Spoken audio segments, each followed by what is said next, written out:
The You're Gonna Love This or Not podcast contains harsh language and may not be suitable for younger listeners. Why would you answer this call? Why would you answer this call? Why? Hello? Oh, hey, man. How are you holding up in all this? I've been playing a lot of video games and just kind of chilling at home. Bought a new laptop. It's pretty cool. I know, it's pretty cool. I'm glad you have the laptop, though, because that means we could do stuff remotely. I know. That's kind of why I bought it. So, like, I can show you a movie, and we can record the podcast. Well, that just sounds so amazing. I'm sure the movie will be absolutely the best thing I've ever seen in my entire life. I gotta tell you, I had a plan for this whole year, and it kind of fell apart because of everything. In the world going to hell. But I got a great movie for this month. You say the word great. I think it's going to be terrible. It is great. Find out. Okay. How about this? It involves a giant shark terrorizing people. Well, that sounds like it's going to be just the most fun ever. Oh, is it another Jaws movie that we're going to watch? Because the last No. I'm not watching another Jaws movie this time. All the other Jaws movies are way too awesome for them to be this early. But, yeah, we're going to watch a movie about a shark in a grocery store. We're going to watch Sharknado? Nope, not Sharknado. Okay. We've got sharks in a parking garage. We've got sharks coming out of everywhere. Alright, I got nothing else going on, so I might as well watch a shitty movie with you. Alright, well, I'll send you a link and we can watch. Alright.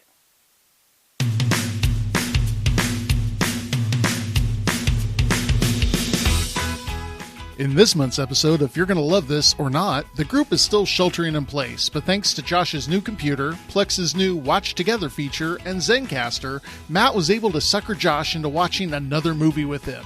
In 2012's Bait, we follow people who are trapped in a grocery store and parking garage by sharks that were washed in during a tsunami.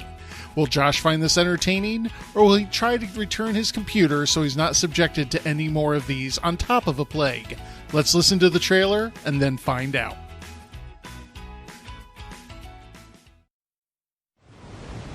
You ready to leave all this behind? Where you go, I go.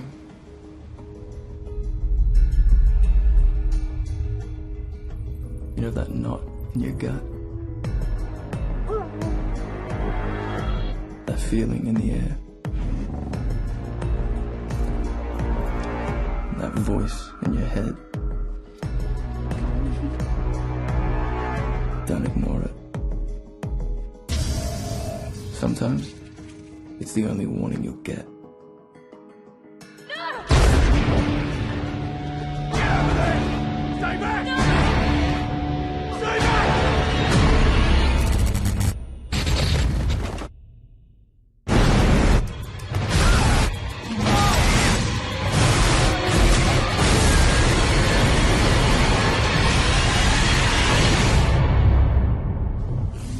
What happened?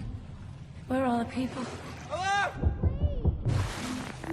Can't get out that way. Oh my god. What's that?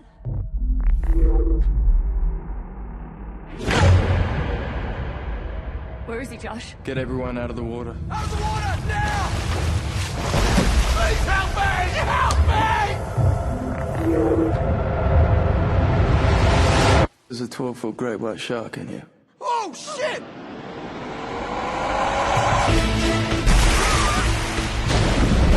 Help us! You gotta keep still, okay? The more you scream, the more the shark's gonna come.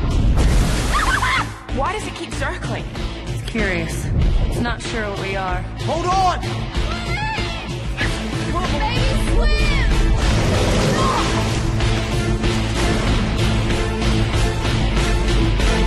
I can make it! I can make it!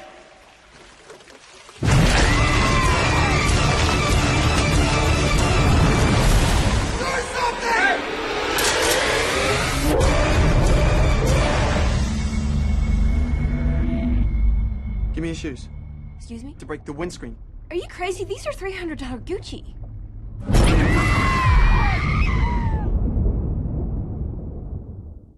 Matt, you son of a bitch. Oh, come on, man. That movie was terrific.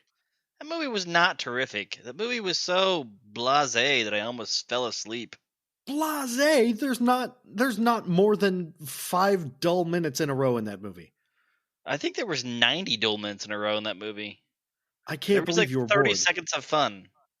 This movie is about sharks in a supermarket. How can you be bored at all? Because it was boring. It was so predictable the entire time. I was just like, oh no, there's a shark. It roars. All right. Well, to bring in someone else to fight the good fight, let's bring on the wonderful Mike Wycliffe from Comic Carnival podcast, and usually when we're recording, My Basement. Yeah. Hi guys. I love Mike. Hey, Mike. Why am I being talked to on the podcast? I don't talk on the podcast. This is bad. No, bad. Well, no, this is great. We figured we're going to mix things up a little bit. We got to get that fat ad cash. So we're going to bring on Mike to help us out. Yeah, because I'm what brings the listeners in. That's right. You've got you do other podcasts. You do. We do one for Comic Carnival. I used to do other ones, but just the Comic Carnival one now. The Comic Carnival one has probably at least as many as the You're Gonna Love This or Not. Oh, so like more than 3? We could double our listenership here. Yeah, exactly. There's a lot of overlap. Like I said, I'd be happy if this podcast reached more than just the people in the room. And hey, I'm in this room by myself today, so mission accomplished. Yay! I think it reaches at least like 10 people. I don't know. Well, I don't know about numbers. I don't care about numbers. I do this for the love of the movies. Yeah, so, I do this to the love of giving you a hard time. So this movie was a thing that happened. This movie was fun. This movie is great for the plot point for the main plot through line of this movie. This movie is spectacular because if anybody ever told me they would make a movie about sharks in a supermarket that wasn't like a sci-fi original parody, I would say it would not work in the least. And this movie, they sell it seriously, and it works as stupid but actiony. I think you should just stop with stupid. I mean, there is plenty of action. It's all, over the top gore action, but it's fun. Well, it's over the top gore action, but it somehow retains like almost PG-13 levels of over the top gore action. Yeah, it does. I don't even think it's that much over the top. I mean, the gore action in this is pretty standard for a movie like this. I mean, it's a monster movie basically. I mean, it's a shark swimming through yeah, I mean, there's nothing over the top or anything. I mean, you get bit in half by a shark, and it's gonna be blood. I mean, it's not like they do a lot of cheap 3D tricks, which is my favorite thing in the world. Yeah, no, but there's nothing that's. I would not say it's over the top in any way, shape, or form. I thought it was actually a little too tame for what it was. I mean, well, that's what I'm saying. It's there are more gore effects than you would normally see in a movie like this, but they're almost PG-13 gore effects. Yeah, well, I think this movie is PG-13. You don't really think of it as, oh my God, it's spraying blood. And I'm also, go ahead. Honestly, I thought it was more realistic than a lot of these movies are going to be as far as the gore effects go. I mean, that was the one thing about this movie that I have enjoyed, which seems to be a recurring theme with this podcast, is that the special effects on this were actually pretty decent overall. I mean, there was some cheesy stuff here and there, but it wasn't terrible. For a movie it's a low-budget foreign movie that I don't think it was ever theatrically released in the U.S., it might have been. But it used a ton of practical effects, not a lot of CG, but the CG is pretty bad. But the practical effects are terrific. Yeah, I mean, I didn't notice too much about the CG. I mean, considering what kind of movie it is, I didn't expect it to have Avatar level CG or anything like that. But I mean, it's no James Cameron flick, but I mean, it's just a crappy creature feature. I mean, it's standard for that. I mean, that's all it was. Well, the other reason I really like this movie is they sell it seriously. Nobody looks in the camera and winks. There's no stupid lines. None of that stuff. It's just they pretend they're in a horrible situation. Now, emotionally, they all act insane, but still. I mean, we have a pretty cheesy line when he's sitting on the jet ski and does the Vader no thing pretty bad after his buddy gets eaten by the shark. He's all like, no, with his necklace in his hand or something like that. I mean, it was pretty bad. that's a thing that happens in movies all the time. You can't really fault a movie for that one anymore. It's just one of those. Yep, it's a thing. I mean, that's what I'm saying. I mean, everything that was done in this movie was so trite. I mean, it's been done by every other movie. There was nothing really original about the movie itself. I mean, it's a shark attack and it's in a different location because of a tsunami. I mean, it's nothing... they served up a lot of Jaws. Homage in this movie. They killed a shark with a gun, like in Jaws 1, and show the body slowly floating down, and then they kill a shark with a taser, like in Jaws 2, only that's a high voltage lighthouse line instead of, 2 AA batteries. Are you saying they ripped off the 2 Jaws movies? I'm saying this movie's in 3D, like Jaws 3. And so they ripped off 3 Jaws movies then? In 5 different sections, I counted, the shark roared like the shark in Jaws 4. Well, sharks roar. That's what they do. I mean, have you ever seen a shark in the wild? They roar. I mean, if I was a shark... Have you ever seen a shark in the wild? Yeah, plenty of times. I swim with them all the time. Duh. Okay, Tony, play the jingle. This is some bullshit coming from Josh. We need a bullshit Josh jingle. That'd be pretty awesome. I'm sure we could get somebody to make it. When I have the soundboard in play, we'll do that. Otherwise, don't call me out again. I was going to have a couple of sounds queued up, but I didn't know how they would flow into Zencastr. Yeah, tonight, producer Mike is producer Tony. Yeah, I know. And producer Mike is guest Mike. And then Tony has to do the editing later, so sorry, Tony. I hate you all. Keep recording. Anyways, back to the movie, not to get off topic because we never do that. Yeah. Well, I just overall wasn't really impressed by the movie. It was all very blasé. There was nothing really that really caught my interest that was make it any different than any other type of movie really like hard. this. They did try really hard, but they failed really hard too. I don't know about that. This movie was very profitable for an Australian movie.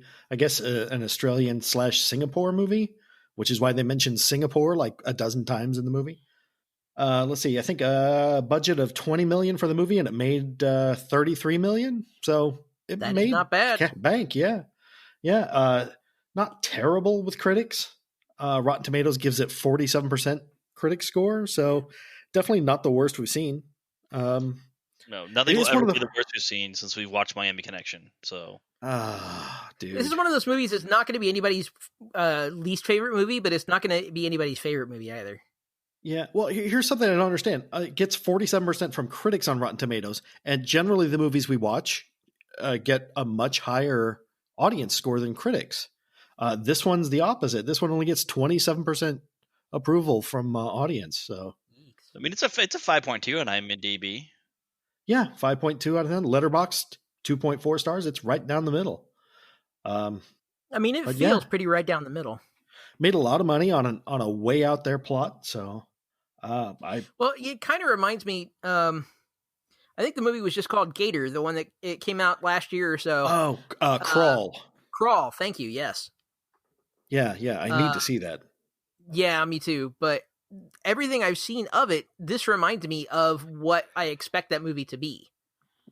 Yeah, well, in watching this movie, I saw so many different movies this was. Like Deep Blue Sea with the station flooding. And, but no Samuel L. Jackson. Yeah, no sharks ate me. I don't know. You had your surprise shark kill in it when the dude's getting crabbed. I don't know what you would call it. He got crabs. But that's also that was a pretty awesome moment. Everybody's yelling at him to get back down and everything, and he's like, "No, I got this," not realizing that it's the shark they're warning him about. Yeah, I mean I don't know. It's just so much about the movie was so wrong. I mean, the explosion with the car battery and gasoline or something, and I mean, I just also back to Jaws. Yeah. It was Tremors. It was trying so hard to be an original movie, and yet it failed at being an original movie. But I think it's hard in general to be an original movie when you have a movie about sharks because everybody's going to compare. Yeah, it's been done a million times. Because Jaws was such a giant franchise that was around for so long. And yeah, but they did a movie about sharks in a supermarket. Nobody's ever done that before. That's true. No, they did about sharks and tornadoes, though. Yeah, but that was parody. That's a whole different kind of thing. And it was also so left field from everything else that had been done that people love those movies. So yeah, it was crazy. You say people. I say Matt. Matt loves those movies. I also love those movies. I do. Yeah. And also they made like 8 of them, so somebody loved those movies. So yeah, that's true. That's true. I mean, just everything about the movie was just. I didn't hate it. I mean, it's not the listings of a visceral reaction like a lot of the movies we watched have, but this one is more on par with like Yankee Zephyr, where I didn't really have much of a feeling towards the movie because there wasn't really anything about the movie that stood out to me that really was interesting or really caught my attention. Yeah, I am never going to call this movie boring. It's pretty good. I thoroughly enjoyed watching it. You thoroughly enjoyed watching a lot of shitty movies, so your opinion doesn't really matter here. Oh, see, that's just cruel and unnecessary, Josh. Just for that, we're going to go into background. Oh, yay, my favorite part of the podcast. And you talk about a lot of boring shit that I don't care about. Yeah, pretty much. So this movie was written by Russell Mulcahy, whose name you don't know. Well, at least everybody but Mike doesn't know. But he was supposed to direct it, but was involved with the MTV Teen Wolf series, so he didn't. You would know Russell Mulcahy's work because he directed the Video Killed the Radio Star video for the Buggles, dozens and dozens of top-level music videos, stuff like I'm Still Standing for Elton John, stuff for Spandau Ballet, all the Duran Duran early videos. And movie-wise, he did The Highlander, Highlander 2, The Shadow. That's why I know who he is. Yeah, that's how you should have sold this movie. Do you like the guy who did the Highlander? Because I love the Highlander movies. That would have been the greatest selling point ever. Man, I just had to scratch 5 movies off the list. Highlander movies are amazing. They're way too good for this podcast. Sure, buddy. The first Highlander movie, yes, awesome. Second Highlander movie, maybe not so much. And come on.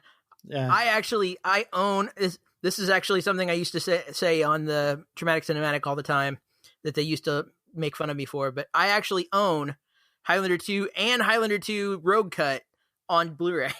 Oh my goodness! Oh wow! My points just went up like 50 in my book. I love the Highlander movies. I do too. They are so cheesy, and I love them. Because they are exactly what they're supposed to be. They are cheesy 80s and 90s. And you're saying this isn't what it's supposed to be? This movie was made in 2012. If this movie came out in 1985, then yeah, cool. It's cheesy aspect of it. But to be 2012 and still making movies like this, it just seems so just unoriginal. I'm so tired of this. Think of how many people they inspired with, I can make a better movie than that. I guess. Yeah, but anyhow, that's true of every movie we watch in this podcast. This movie ended up getting handed off to Kimball Rendell, who hasn't directed a lot of theatrical stuff, just a couple of movies. He did Second Unit for the Matrix sequels and Ghost Rider, and was at one point Australia's top music video director. So not a guy with a lot of experience, but I don't know. I thought this movie was capably directed. I mean, when your list of credits includes that monstrosity of Ghost Rider with Nicolas Cage in it, I'm not sure that anything you'd direct. Second Unit on Ghost Rider. Second Unit means he did most of the special effects stuff usually. Yeah, they did the special effects in those Ghost Rider movies were actually pretty good. So, I mean, the best part of any movie with Nicolas Cage in it is obviously Nicolas Cage. I mean, his acting prowess is just above anything else. I'm not sure that's obvious. I mean, his acting prowess is the best. All right. Well, as far as cast goes, the main guy in it, Josh, is played by Xavier Samuel. He has won a Best Fight Award from the MTV Movie Awards, playing Riley in Twilight Eclipse, a movie I'm sure I'll never see. I mean, we should totally do all the Twilight movies for this podcast. Oh, we God. should not do that. I don't think I could stomach it. We do not. Matt does not have enough whiskey in his basement. Yeah, there's not enough booze down here. Anyhow, he also plays Ian in a movie called Adore, which you've never heard of, but it is a ludicrous movie about two young men boning each other's mothers. Wait, I saw that video. It was a Saturday Night Live thing with Justin Timberlake, right? This is kind of like a movie based on that, but not. So I guess you could say, "Move, bitch, get out the way," because it's ludicrous. I don't know what you're talking about. It's a ludicrous song. Okay.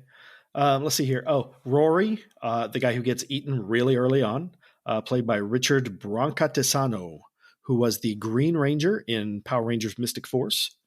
Oh, man. Yeah, coming soon to a con near you, I'm sure. That makes a lot of sense, though, because I think they shoot a lot of that in Australia now. So yeah, it's all shot in New Zealand now, I think. Oh. It's actually set in New Zealand now, I think. Oh. But, yeah. And New Zealand's a pretty cool country. My kid's been watching a lot. Oh, yeah. And it's cheap. Let's not say anything bad about New Zealand because Matt's going to have to try and sneak us in at some point. That's true. We'll see in, January next year. Ryan is played by Alex Russell. Ryan was Jamie's boyfriend. He is currently in the TV reboot of SWAT, plays Officer Jim Street. I like that show. Yeah, you like that show? I do. Jim Street was the character that Robert Urich from the Ice Pirates played in the first edition of SWAT. Oh, man. I love the Ice Pirates so much. That movie was so terrible. That episode made me so happy. God. That movie does not hold up the way I thought it did. I love that movie. I still love that movie. Okay. Well, we come to probably the most famous over here actor. Julian McMahon plays Doyle, who he's actually the son of a former Prime Minister of Australia, which is trivia not a lot of people know. Yeah, he also played some Fantastic Four movies. Yeah, he was Doctor Doom in the 2005 and 2007 Fantastic Four movies. I don't think we'll cover those. I'm all Fantastic Four'd out forever. Yeah, if we never watch another Fantastic Four movie, it'll be too soon. I mean, we have to watch at least 2 more of them. No, we don't have. See, the other 2 with him in it, I don't really mind that much. They're not good, but they're not terrible. They're just mired in mediocrity. Yeah, you don't want to have 4 Fantastic Four movies, though? I didn't think that anybody could possibly ruin the Silver Surfer in the cinematic universe, but they did. Doug Jones was that Silver Surfer, and he was great. Okay, I'm not saying that he wasn't great as a Silver Surfer, but the writing behind it was absolutely... You throwing shade at the local boy? I don't know who this person is. I dare you to say it to his really tall and skinny face. I probably would. Have you met me? The guy that played the Silver Surfer, that physically acted for the Silver Surfer, was this guy by the name of Doug Jones. Among other things, he was Abe Sapien in Hellboy. He was the Pale Man in Pan's Labyrinth. He was currently he's Saru on Star Trek Discovery. He's been all over the place. He's one of those guys that you see him and you don't necessarily know him without makeup, but you know him. Yeah, he's always heavily costumed. He's also from Indianapolis. So. Yeah. Yay, Indianapolis. And is a super nice guy. Yeah, yeah. Well, I mean, he's from Indianapolis. Of course he is. Let's not forget his fantastic role as Mac tonight in the McDonald's commercials. Oh my God, that was him? Oh, jeez. If I knew that, I had forgotten. Yeah, that was a long time ago. Talking about. I think we've gotten off topic here. Yeah, we have. Okay, on to Adrian Pang, who plays the store manager, Jessup. He is super famous in Singapore. Not here at all that I could tell. No credits that I recognized. But over in Singapore, he's the host of Don't Forget the Lyrics, Deal or No Deal. He hosts Miss Singapore Universe and runs his own theater company called Pangdemonium. That's pretty good. The Singapore version of Ryan Seacrest.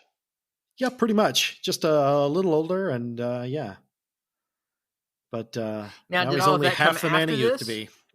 No, that was all before this. Good for him. Did you also make a half a man he used to be joke because he got bitten in half by a shark? Yeah, exactly. I made that joke. Nobody said a thing, so I pretended it didn't happen.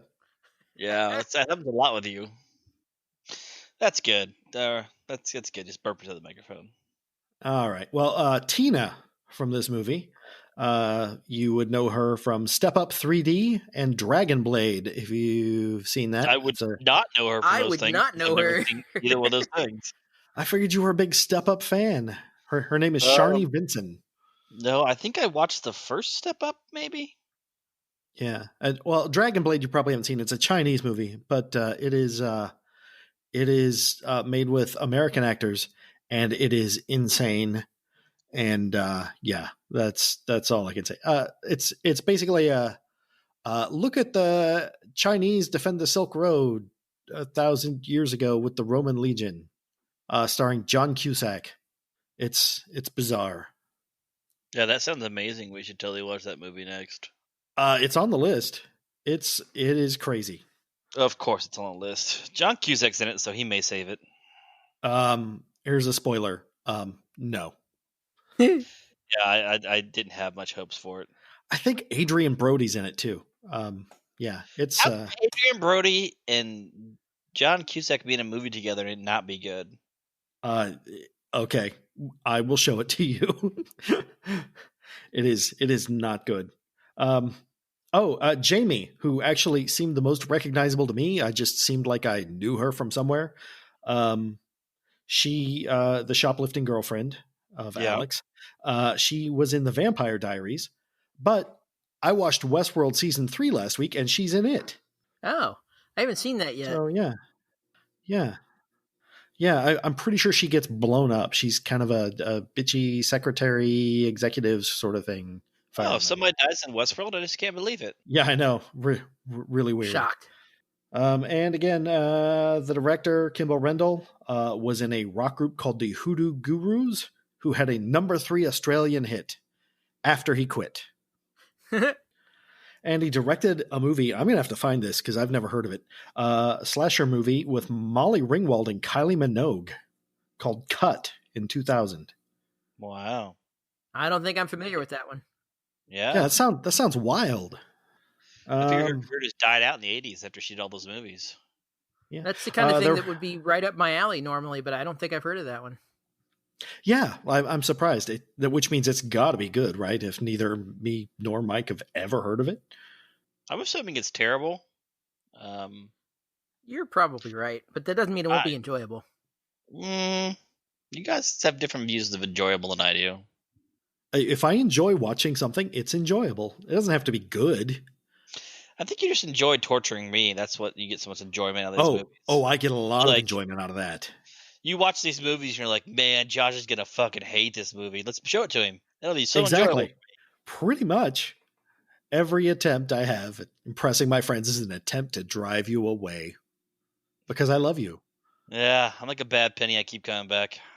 Yeah. This movie was supposed to have a sequel called Deep Water, about a plane from China to Australia that crashes in the ocean. And it was supposed to be in pre-production right about the time that Malaysia Airlines Flight 370 disappeared. So that movie is not going to happen. But think about it. Sharks on a plane, huh? Yeah. Another Samuel L. Jackson movie without Samuel L. Jackson in it. Yeah, pretty much. Okay. You guys want to talk plot or bullshit notes or what? There's no plot to this movie. I mean, let's talk plot. A shark swims around a supermarket and kills people, and then they escape. Woo! Like, oh my god. Okay. Let's talk plot. Yeah, well, okay. Let's talk my notes here about the plot. First of all, Jamie is a really shitty girlfriend. Yeah, the shoplifting girlfriend. Yeah, she has a lot of it. She gets her boyfriend fired because she shoplifts in the store where he works as security. And then tries to give him one of the things she shoplifted as a gift. Yeah, because she's got weird daddy issues because her dad's a cop. She's just a bad person to have around. Yeah, her mom died and her dad's a cop and he's like super like strict on her, and so she has to rebel by shoplifting. And like not even shoplifting cool stuff, but like really basic stuff that you should. Well, because if she shoplifts that stuff, he will have to come and bail her out, even if he's not the cop there. Because of the way cops are, he would get her out. He would get her out anyway. So he would have to spend time with her. and that's how she associates with her dad. Thanks, Sigmund Freud. Yeah, like we didn't all get that already. But we figured that out. Were you and Kendra hanging out watching that part? Yeah, I mean it's pretty obvious there. Let's see here. The accents in this are strange, but I don't know if there's some regional stuff to them or what. But some are pure Australian, some are trying to be pure American, and everybody else just sort of muddles between the two. Yeah, it's like they forgot they were supposed to do an American accent, which I don't know why they thought they had to do an American accent when they're all clearly in Australia. It's not like they're not in Australia. They could have just done Australian accents and it'd been fine. Have you met Americans, though? What would happen is you'd have a bunch of Americans going, I can't understand what they're saying. The Australian accent isn't really that hard to understand. That's true. I mean, they just had a lot more hard R's than I expected. No, I thought we already discussed this was a PG-13. That's true. That's true. Let's see here. The creepy doll reveal that the shark's in the store. We saw a body disappear before that, but they figure it out from a baby doll being propped up in the water and slowly going down the aisles. That's creepy as hell. It is pretty creepy. Yeah, but keeping this movie, he could have killed the shark early. So there's lots of things they could have done in this movie that they didn't do. Yeah, speaking of the Chucky doll, I actually watched Ready Player One again the other day, and they used the Chucky doll in that. I'd forgotten about that. And the Iron Giant. Pretty okay. A lot of the Iron Giant. You've got Mecha Godzilla. You've got the DeLorean. You've got what's that huge giant robot that's Japanese? I can't remember what it's called. Welcome to Ready Podcast One, the Ready Player One podcast. I think you're thinking of one of the Gundams. Yes, the Gundams. That's what it was, a Gundam suit. I enjoyed Tony being in the background, just I know, chiming in, telling me things that I forgot. We'll see how this one gets edited out. It'll end up just being you two talking. Oh, God, no. It'll end up just being Josh. Josh sounding like he's mad at everybody and nobody at the same time. I don't think I really sound mad in this episode, honestly. Like, I've been kind of pretty Don't passive. test the editor. He'll make it happen. Oh, here's a good note. Thanks for the love advice, guy who's boning my ex. Yeah. There were a lot of heartfelt talks about past trauma in this movie, mostly between people who don't know each other or have met like in the last hour. It's weird. So it's like Twitter then. I don't think if you're in that situation, I don't think it's going to be a time for opening up emotionally to people. Actually, it makes a lot of sense. I mean, you're dealing with a lot of emotional stuff. And so at that point, have somebody pop in to talk to, because you're already going through a lot of emotional stuff anyways. And so you want to share your feelings. It's pretty common for people to share emotional stuff during emotional times. Yeah. Oh, that comes right after he says, "Hold on, I have an idea." He should have said, "Hold on, I have an extremely dumb idea." Now, he really did too. Which dumb idea are we talking about? We're talking about the shark suit. Oh yeah, the shark suit was pretty dumb. Yeah. The fishing hook though was pretty good. Yeah, although that's at the end. Completely unbelievable, because there's just no way that rope's going to hold that shark. Before that, there's so many things about that wouldn't work. But yeah. Also, they don't actually bolt those things down to the ground like that. Yeah. Oh, hey, do you have that jingle for Mike now? Grocery store shelf expert. Maybe they do in Australia. Maybe they bolt them down in Australia. Ooh, hey, they might. It might be an earthquake safety thing. Or a tsunami safety thing. Or a movie plot device. Or a capturing sharks with a rope and a hook device. That could be a common thing in Australia, actually, now that I think about it. I mean, everything there is trying to kill you. So, I mean, it would make sense to try to make things not kill you. Yeah, they do show that sea snake at one point, which, if I remember, like it's a crate or something like that. But like the most venomous snake in the entire planet. The majority of things that are venomous and poisonous exist in Australia. Yeah, but sea snakes usually aren't in grocery stores. Yeah, and they never mention it at all. I mean, it probably depends on what aisle you're going down. Yeah, that's true. If you go down the sea snake aisle. I was going to say. It is Australia. Yep. So, I mean, they got that on one aisle and those giant ass spiders on another aisle, and everything else that wants to kill you and eat you down the third aisle. That's true. Randomly kangaroos. The dude in the shark suit, okay, has his feet weighed down and he gets rid of the snorkel. And then he starts trying to jump up out of the water to breathe. And he can't because his feet are weighed down. Why doesn't he just grab hold of the breaker box he just shut down, which is literally a foot above his head, and he's reaching way above it to pull himself up to take a breath? That's what I thought. Because he needed to die? That's true. He needed to die to clear the way so that chick didn't look like a jerk for dumping him. To get back with her ex. I mean, you said those words. That's true. That's true. I don't have any issues about this sort of thing. I mean, the amount of things that are wrong with this movie in general, I just stopped noticing all the things that were wrong with this movie. Oh, I wrote like 5 notes about that 2 minutes of movie. Yeah, somehow the parking garage that's below ground was less flooded than the market, which is above ground. I don't understand why that's not full. For some reason has something in their car. Like the guy had an ice pick, I think. That's how he broke the window. I think it was a screwdriver. Might have been an ice pick. I don't know. Something like that, and they just broke the window, and then it all flooded in. You mean in their super watertight cars? Completely safe inside of his ultra waterproof VW bus. That's like a 1977 VW bus. So he needed to swim out somehow.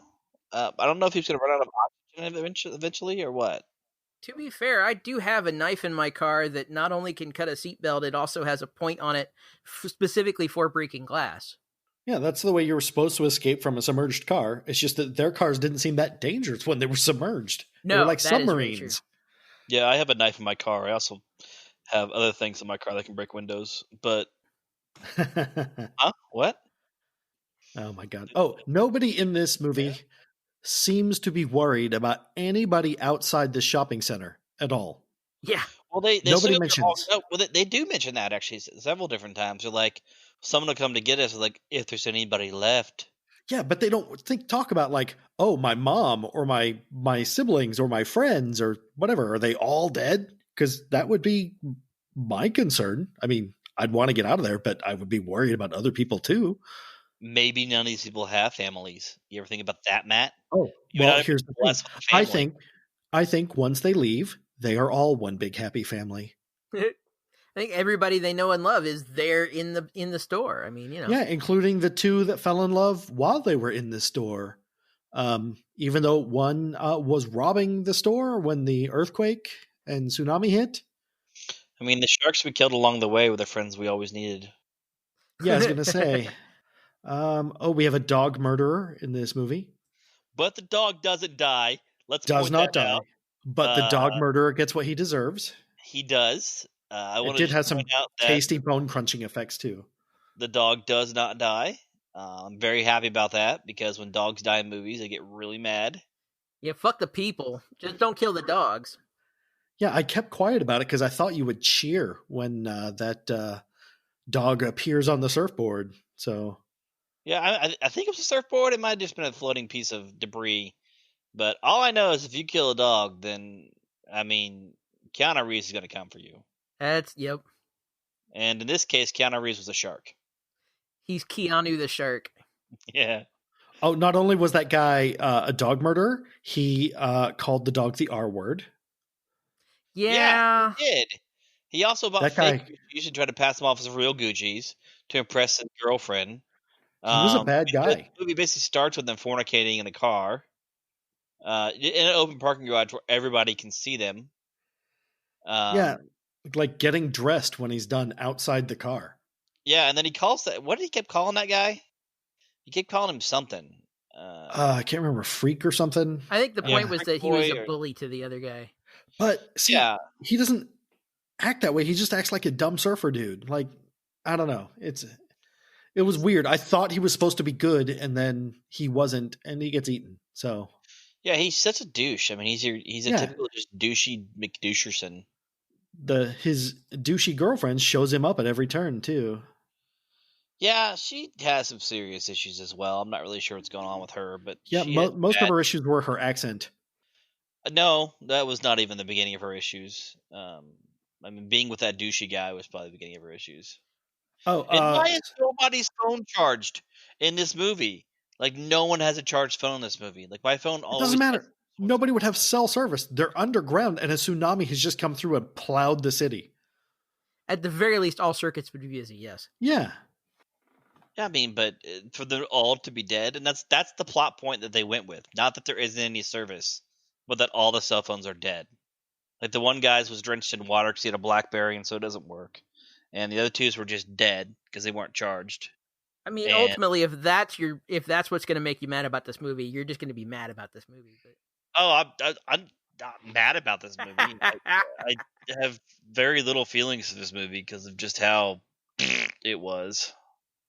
Oh, I want to know how quickly and quietly Kirby, the bad guy, the baddest guy, managed to take off his jacket and ski mask and put them on a corpse perfectly without anybody noticing.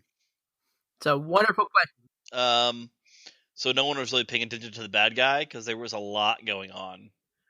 But the whole store was like dead silent the whole time before he shows up and starts yelling every other line.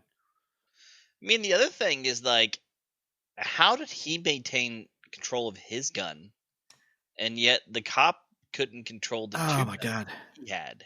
The bad guy in this movie, I didn't care for his acting, the way he acted this part. Yeah. I mean, I'm really concerned of why Dr. Doom was a bad guy in this movie. Like, how did Dr. Doom was a bad guy who was a good guy because they were like blackmailing his brother or something? It really felt like there was more movie that we didn't get. Yeah, there's supposed to be more inferred about his character. Like he was doing it because they made him or something.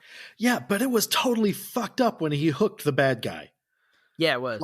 Like his temperament just changed. Like he became a totally different guy for that part, and it was odd, off-putting. I would have been more interested in just the backstory of that guy being the whole movie. We get a prequel about that guy. I mean, I would be okay with that. I like that actor as a person. Yeah, he's a good actor. What choices did he make in life for this to happen? I mean, who was he before?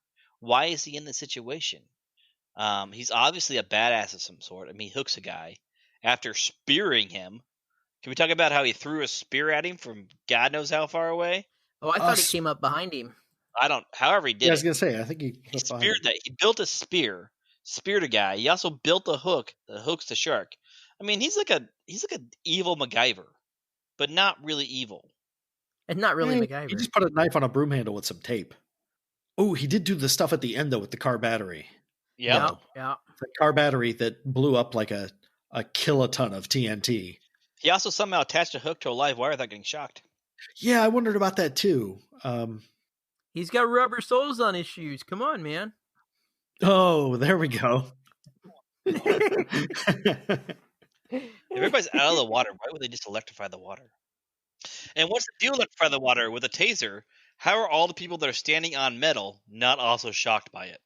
Okay, by the way it looks in the movie, he kills a 12-foot great white with a taser.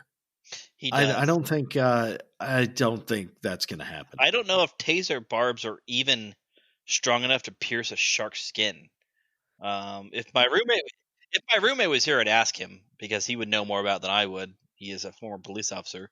But I just don't know if that would be strong enough. It seems not plausible. But I mean, this whole movie seems not plausible. So if that's the one thing I have to get worried about. Yeah, I think the whole taser thing, though, is just to make it look like Jaws 2. Because, like, it's almost like a weird shot-for-shot part there where the shark bites the wire in Jaws 2 and points straight up and thrashes around while it's burning. Just like this shark that gets hit with a few batteries and acts like it's been struck by lightning 1,000 times. How much electricity is in a lightning bolt, by the way? 1.21 gigawatts. So here's my theory. They didn't kill the shark. They sent it back to 1955. Man, Marty McFly's gonna be so pissed. Man, you just teed that right up, and I went straight for it. Hey, hold on. That's where the whole under the sea thing came from. There was a massive shark attack. They had to kill it, so they made their theme for the prom under the sea. There we go. I get it now. Under the sea or whatever. Sense. Yeah, there we go. So this is a tie-in into the Back to Future universe. Sure. Yeah, I could go for that. I mean, I feel like all those movies somehow relate to other movies. So, all right. Anybody have anything to add about the stupid plot of this awesome movie? I think that we've said everything we possibly can about the stupid plot to this terrible movie. Oh, I've got more to say about the stupid shark suit, but I'm not gonna. We don't have that kind of time, and I'm just ragey about that part. I mean, honestly, the shark suit it doesn't really work, but also I see where they're trying to go with it. I mean, it would stop the shark from knowing he's there because it would just bump in and know it's metal instead of which it does, but it also, like, the shark, if it just ran into it, would squash whoever was in it like a bug. But if the shark doesn't know there's a person inside of it, why would he run into it? I mean, the fact that he drowned at the end because it was too heavy for him to take off, I think, because they didn't make the tube long enough, because like no one thought we should make the tube longer so we could. Well, I think it was just all one single tube. The breathing apparatus they built for that tube, though, was pretty impressive for what they had on there. I don't remember who built the breathing apparatus. I'm assuming it's Evil MacGyver, but maybe. They somehow made a way for that to work because it had both an exit hole and an entrance hole, so he wasn't breathing his own carbon. Yeah, that happened. He wasn't breathing his own carbon monoxide the entire time, or dioxide the entire time.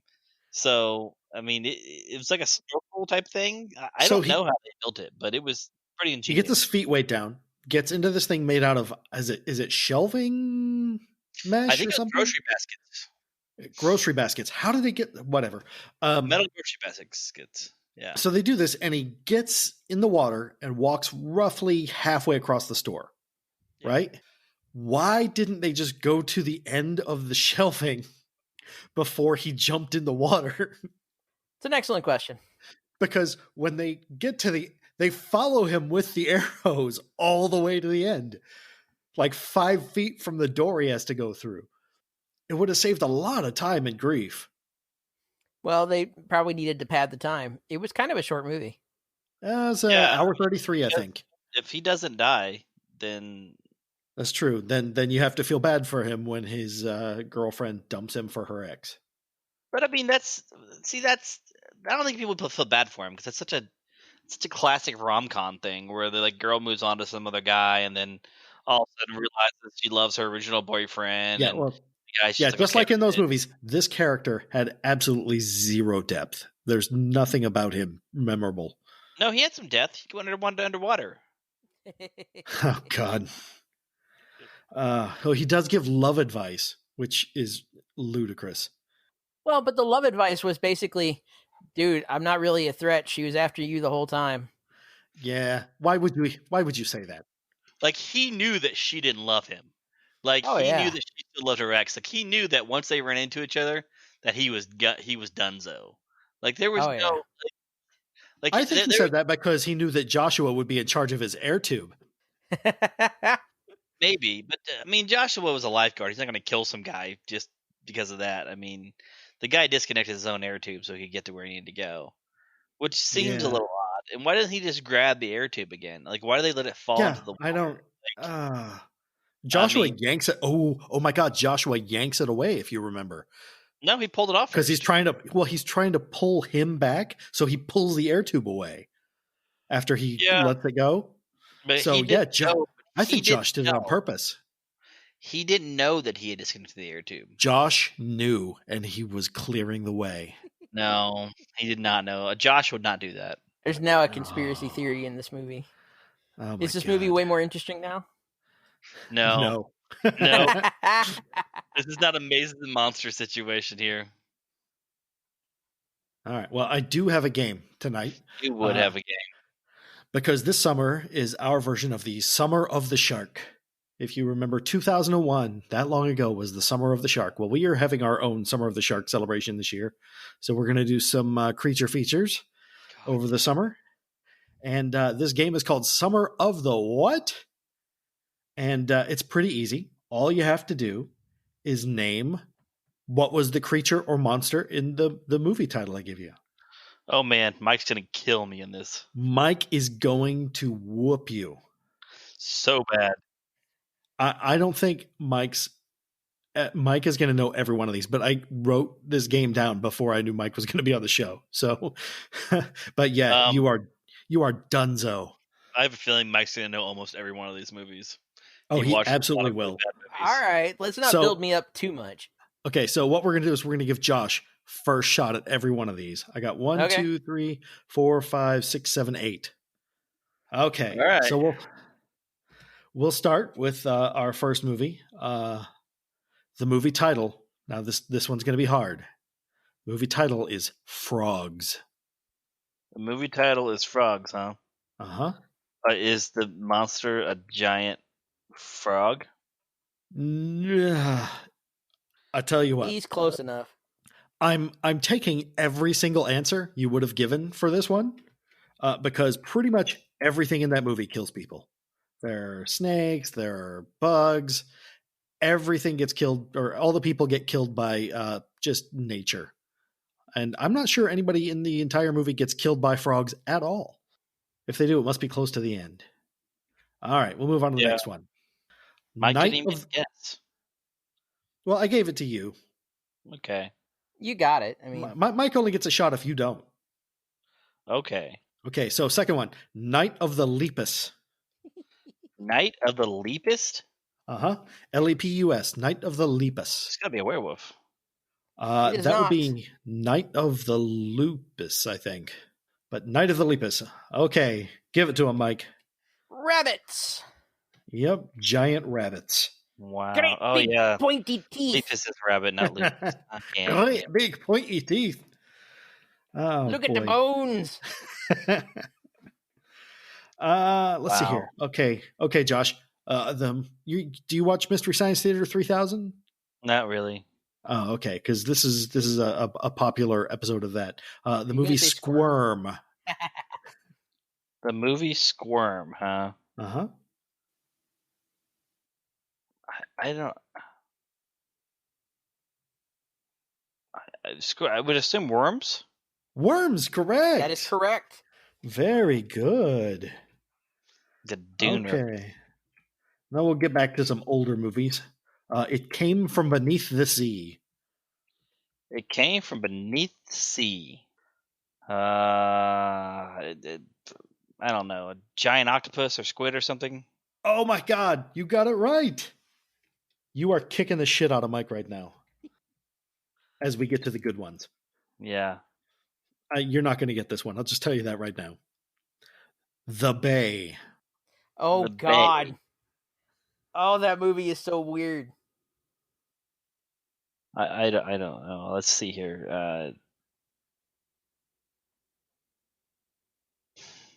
don't know. Not even a guess? I don't know. Aliens? Not aliens, I'm afraid. Mike? It's like some kind of sea louse or something. You don't know that what they're actually called. eats your tongue and replaces your tongue. It's so creepy.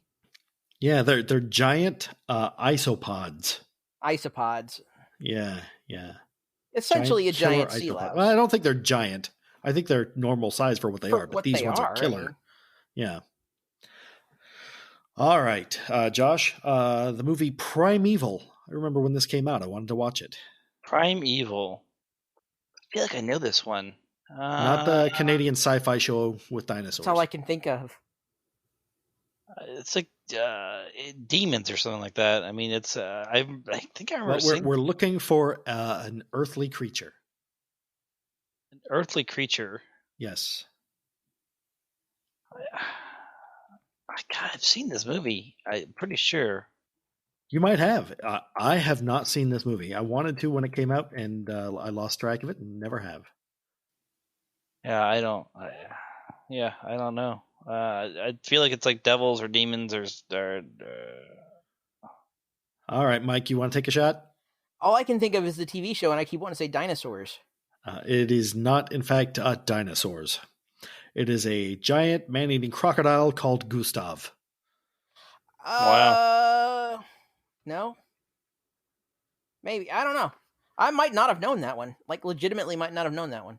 Yeah, apparently Gustav is a real thing in... I can't remember which country in Africa, but yeah, apparently it's this crocodile that's killed like 300 people and is almost 30 feet long. Good for him. Okay. Josh, who were the creatures in the movie Them? I know this movie. Back to a classic. Which Them are we talking about? It's in the 1950s. Okay, because wasn't there like a more recent one? Not that I know of. I thought maybe it was called They. That sounds like something recent.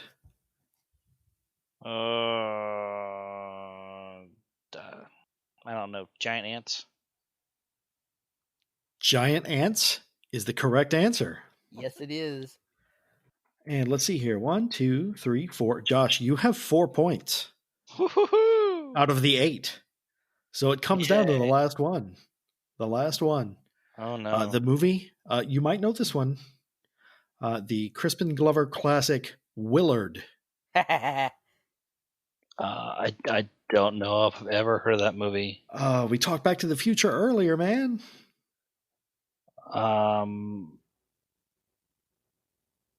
What do you mean Back to the Future? How does Back to the Future have anything to do with Willard? Crispin Glover. They're from around the same time, too, I think. No, he was in the remake, right? Yeah, he was. Yeah. I don't know. This movie's so popular, they remade it. They remade Willard, huh? They remade it and did a remake sequel, I think. I'm trying to remember who was in the original. It was somebody that you go, I don't remember, yeah. Michael Rooker is the one that keeps popping into my head, but I know it wasn't him. All right, Mike, for the tie. It's rats. I mean, it's rats. It is rats. It is rats. Did you look it up? I did. Oh, what a fucking cheater. And Bruce Davison, Ernest Borgnine, Sander Locke. Bruce Davison, thank you. Yeah, there we go. I also was that pre-Lathe of the Gods? I couldn't tell you. I just remember seeing it in the video store. I have no idea what time frame the original came out. Yeah, I don't know. It had to be pretty early on because Michael Jackson sang the theme song.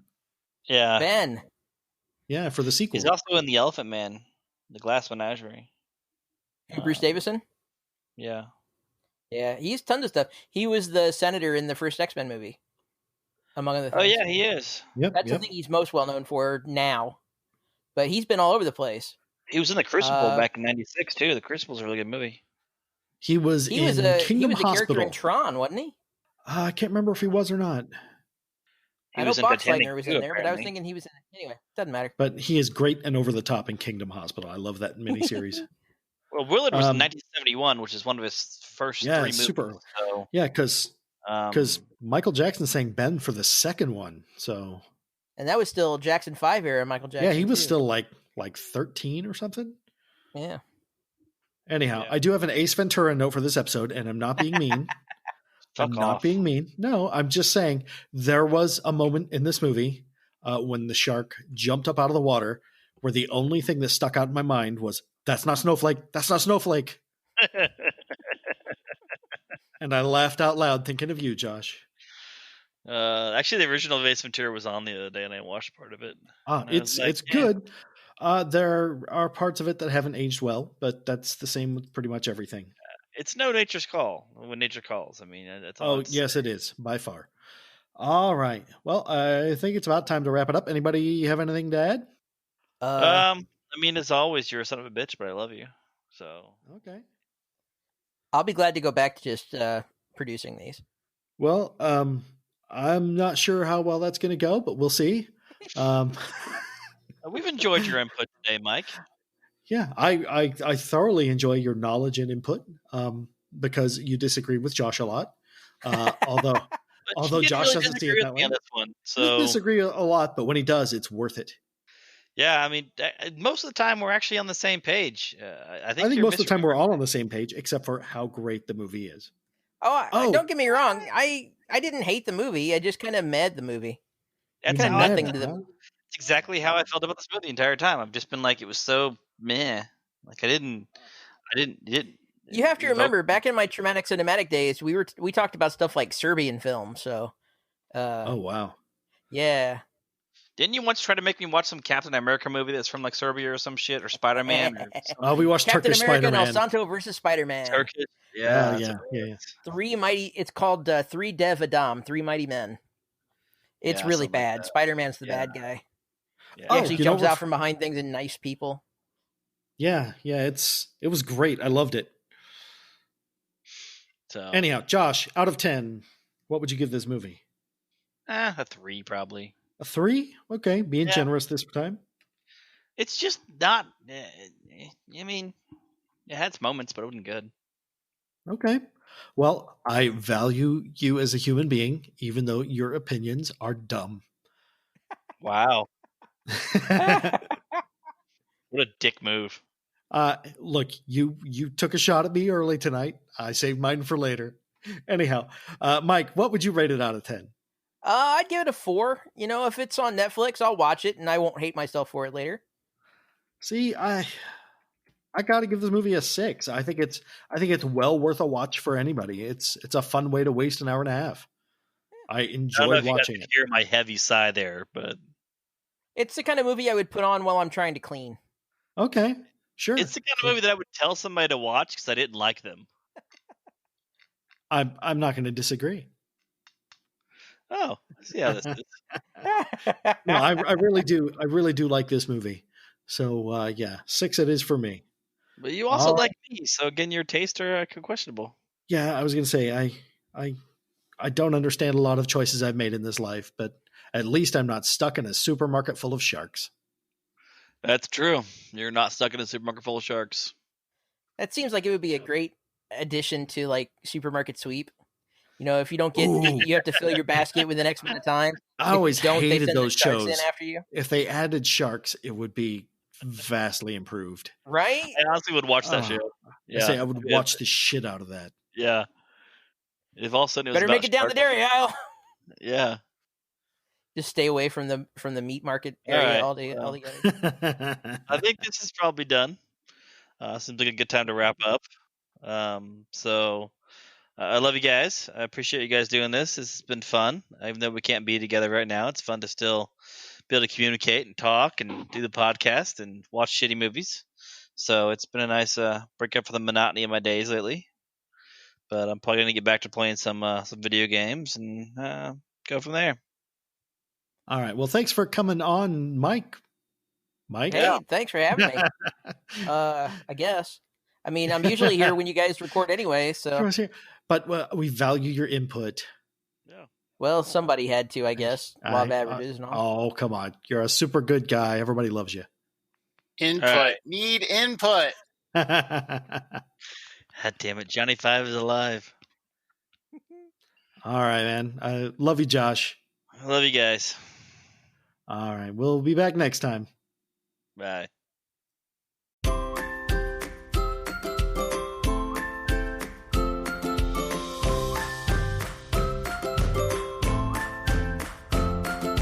This episode of You're Gonna Love This or Not was recorded at the SFP Studios located off beautiful Eagle Creek Reservoir in Indianapolis, Indiana.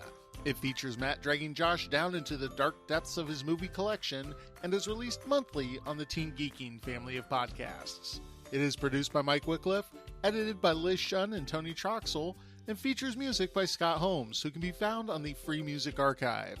Make sure you subscribe on Apple Podcasts, Google Podcasts, Stitcher, or the podcatcher of your choice, and please leave us a rating and review. Thank you for listening, and we'll see you next time. The opinions expressed in this podcast, mostly by Josh, are not necessarily the opinions of the general public or decent people. I think that the general public would actually agree with me on this movie, so